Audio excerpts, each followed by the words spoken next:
जंगल में कई दिनों से बरसात हो रही थी। बारिश बहुत तेज थी और तूफानी भी थी। उस जंगल में रानो नाम की एक चिड़िया रहती थी। वह चिड़िया पेड़ से थी, इसलिए वह अपना पक्का घोंसला नहीं बना पाई। वह एक कच्चे घोंसले में रहती थी और बारिश से बहुत परेशान थी। ये बारिश ना जाने कब बंद होगी। ये बारिश तो मुझे बहुत परेशान कर रही है। मुझे अपना पक्का घोंसला समय पर बना लेना चाहिए था। बारिश में मेरे घोंसले में पानी भर गया है। मुझे किसी और से मदद लेनी पड़ेगी। वह अपना सारा अनाज लेकर अपना घोंसला छोड़ देती है और किसी और से मदद लेने निकल जाती है। उड़ते उड़ते वह मौसी के घर जाती है और मौसी को आवाज़ लगाती है। मौसी जी, ओ मौसी जी, दरवाजा खोलिए। मैं बारिश में भीग रही हूँ, मुझे अंदर ले लीजिए। मौसी जी, जल्दी कीजिए। अरे यार, ये कौन है इस वक्त जो परेशान करने के लिए आ गया। अगर मैं इस समय दरवाज़ा खोलूँगी तो फिर सारी रात अंदर ही रखना पड़ेगा। कोई बहाना लगा लेती हूँ। कौन है? मौसी जी, मैं हूँ रानो चिड़िया। मेरा घोंसला बारिश के पानी से भर गया है। आप मुझे आज के लिए अपने घर के अंदर ले लीजिए। तुम्हारी बात तो ठीक है रानो, मगर घर पर बहुत सारे मेहमान आए हुए हैं। घर में इतनी जगह भी नहीं है कि मैं तुम्हें अंदर ले लेती, मगर मेरे घर में तो जगह नहीं है। ठीक है मौसी जी, मैं कहीं और जाकर देखती हूँ। इतना कहकर रानो वहाँ से चली जाती है। पहले तो अपना घर बनाती नहीं है, अब बरसात शुरू हो गई है तो इधर उधर लोगों को परेशान करती रहती है। रानो चिड़िया उड़ते उड़ते कालू के घर जाती है। सुनती हो, मुझे बहुत जोर से भूख लगी है, तुम मुझे कुछ खाने को दे दो। अरे ये क्या कह रहे हो, घर में तो कुछ भी नहीं है खाने को। मैं भी कब से बारिश बंद होने का इंतज़ार कर रही हूँ। कब ये बारिश बंद होगी और कब हमें खाना मिलेगा। घर में तो कुछ भी नहीं है, मुझे भी बहुत ज़ोर से भूख सता रही है।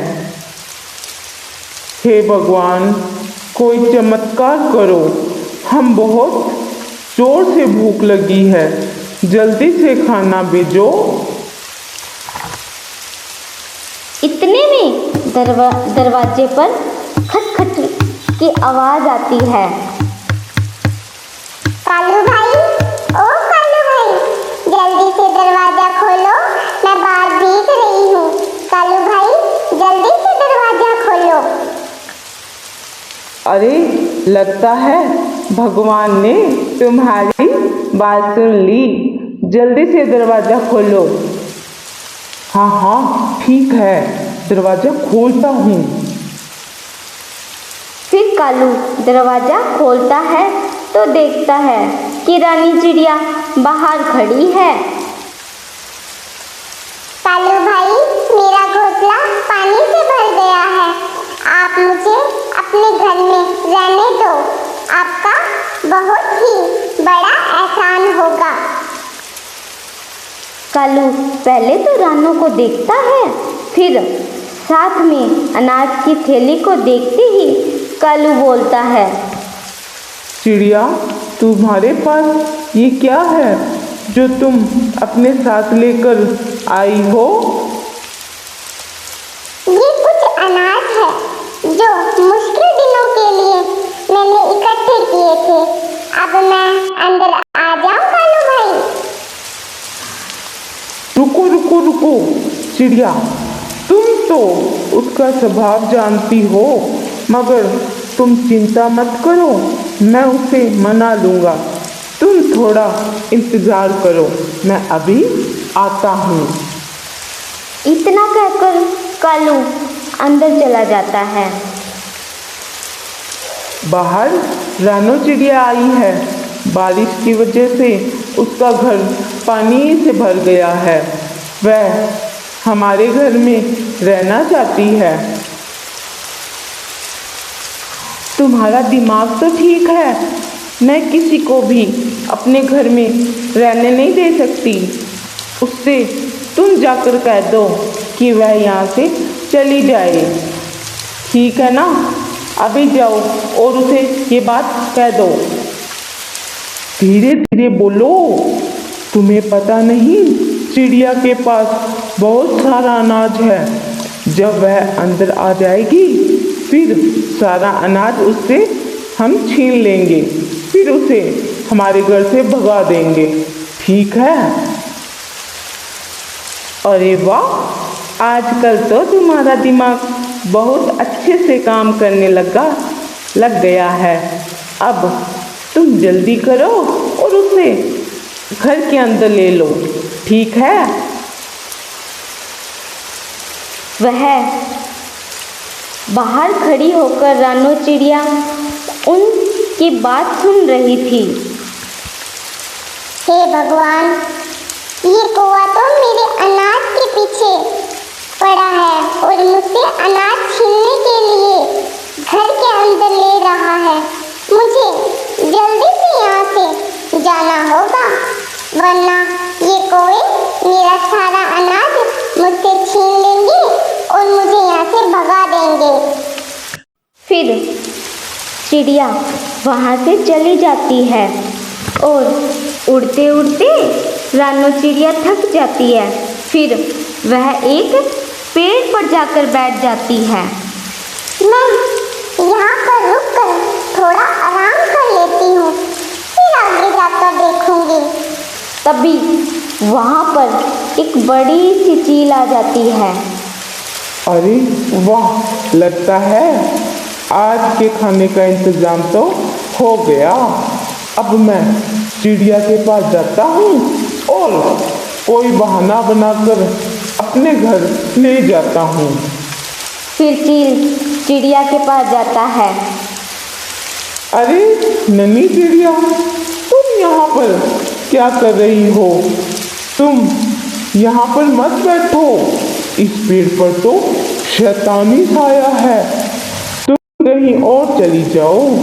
अगर तुम चाहो तो मेरे साथ मेरे घर चल सकती हो, और बारिश भी बहुत हो रही है, तुम मेरे साथ मेरे घर चलो। चिड़िया मन ही मन में सोचती है, अरे ये बड़ा सा चील कहाँ से आ गया? आज तो मुश्किल कम होने का नाम ही नहीं ले रही है। अगर मैंने चील को मना किया तो ये चील मुझे इसी वक्त खा जाएगा, और इसके साथ गई तो इसके घर पर जाऊंगी तो वह पक्का वहां जाकर भी मुझे खा जाएगा। चिड़िया, अरे चिड़िया, क्या सोचने लग गई? अरे चिड़िया, क्या सोच रही हो? तुम मेरे साथ मेरे घर चल रही हो ना? हाँ हाँ चील, मैं तुम्हारे साथ घर चल रही हूँ। तुम्हारा बहुत बहुत धन्यवाद, तुमने मेरी इस बारिश में मदद की है। अरे चिड़िया, तुम तो बहुत ही समझदार हो। तो चलो मेरे घर पर, तुम्हें वहाँ बारिश से भी बच जाओगी और इस तूफान से भी। फिर चिड़िया चील के साथ चल पड़ी और वह रास्ते में यही सोच रही थी कि इस चील से कैसे छुटकारा पाया जाए। फिर रानो चील के घर पहुंच जाती है और चिड़िया चील से कहती है, तुम्हारा बहुत बहुत यार चिल, आज तुमने 2 जनों की जान बचाई है इस बारिश और तूफान में, एक तो मेरी और एक मेरे बच्चे की। अब मुझे थोड़ी देर में अंडा होने वाला है, मुझे बहुत जोर से प्यास लगी है, हो सके तो तुम मेरे लिए पानी ला दोगे? चिल मन ही मन में सोचता है। लगता है चिड़िया के साथ साथ एक अंडा खाने को भी मिलेगा, बड़ा मजा आएगा। आज तो मेरा दिन बन गया। कोई बात नहीं चिड़िया, मैं तुम्हारे लिए पानी अभी ला देता हूँ, तुम यहाँ से कहीं मत जाना। इतना कहकर चिल वहाँ से चला जाता है चिड़िया के लिए पानी लाने। अब मुझे जान बचाकर जल्दी से यहाँ से जाना होगा, वरना वो चिल वापस आ जाएगा। फिर चिड़िया वहाँ से भाग जाती है। थोड़ी दूर जंगल में जाने के बाद उसे एक कटहल का पेड़ दिखाई देता है। वह उस कटहल के पेड़ पर बैठ जाती है और उसी कटहल के पेड़ पर अपना घोंसला बना लेती है और वह वहाँ बड़े आराम से रहती है। अगर आपको ये कहानी अच्छी लगी तो प्लीज़ हमारे चैनल को शेयर एंड सब्सक्राइब करना और लाइक भी करना। धन्यवाद।